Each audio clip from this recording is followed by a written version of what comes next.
of my visitors asked me how the Phoenix watercolor kit holds up in terms of layering content over each other. This is a fairly inexpensive kit. As you can see, I get these from Ocean State Job Lot for $4.99, and we get these for the Blackstone Valley Art Association because they have reasonably good colors, and they're good for all levels of people who come into our gallery to hang out and just paint with us. But if you are using these as an inexpensive option, a question is how well they hold up to doing different kinds of activities. So what I'm going to do today is take each of these colors and make one stripe and then let it dry, and then do the opposite stripe, and you can see how the different colors overlay each other and what you can expect from it. So this is a inexpensive Artist Loft watercolor paper. So I got a square cut here, and that should be a hold up. So the first step that I'm going to do is take each of these and add a little bit of color and make stripes in one direction. And I will do this in a time-lapse fashion so that you don't have to sit here while I'm doing all of the different things, but the video is full, so I'm not skipping any of the video parts so that you can see what's going on. And my cat is coming to help. Thank you so much. You are just so helpful. Alright, can I work on my video now, sweetie? Are you going to try to come over and lay down exactly where I'm doing the video? Yes, you are so cute. Come on, sweetie. Come over here. Come lay down over here while I'm working over here.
So those are all the colors fairly heavily and a base layer, and I will let these dry, and then we will come back and add a top layer to them and see how they do.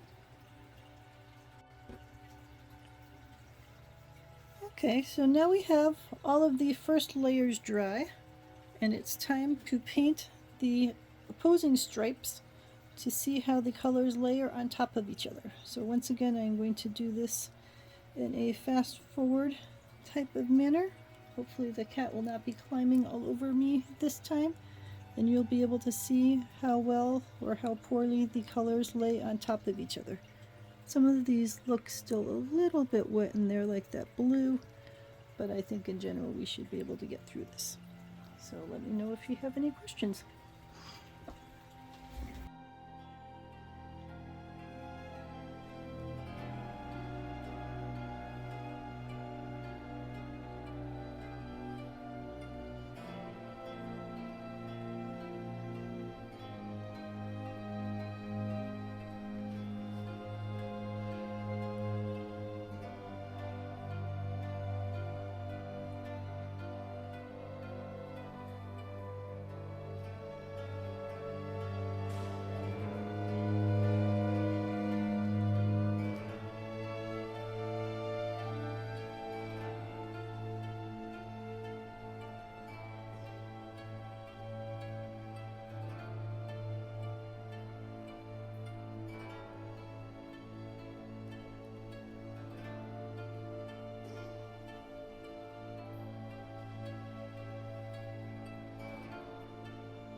Okay, so here we are now about 15 minutes later. You can see there's still a few little glistening parts where things are wet, but for the most part everything is dry. So we've got a single layer as shown here with the colors and alternating bands for the top row and then the second row, and then the exact same colors and the same alternating bands going across. So you can see some colors, like the yellows, don't cover very well, which, you know, is just the way things work. And then some other colors like the black or the dark green, you know, the green deep, cover quite well. And you're still going to see a little bit through them, but the black, you know, does a very good job of covering. And again, this is with solid paint and a single layer. So if you wanted to have it more see-through, then you could water it down a bit. And if you wanted to be much darker, then you could really layer it on thick. Like this purple, I'm sure if you did another layer would be able to cover up quite well. The yellow is probably not going to cover up fully no matter what you do to it, and that's just, you know, part of the fun of working with watercolors. So let me know if you have any questions about how the colors overlap with each other and how to work with the Phoenix watercolor kit.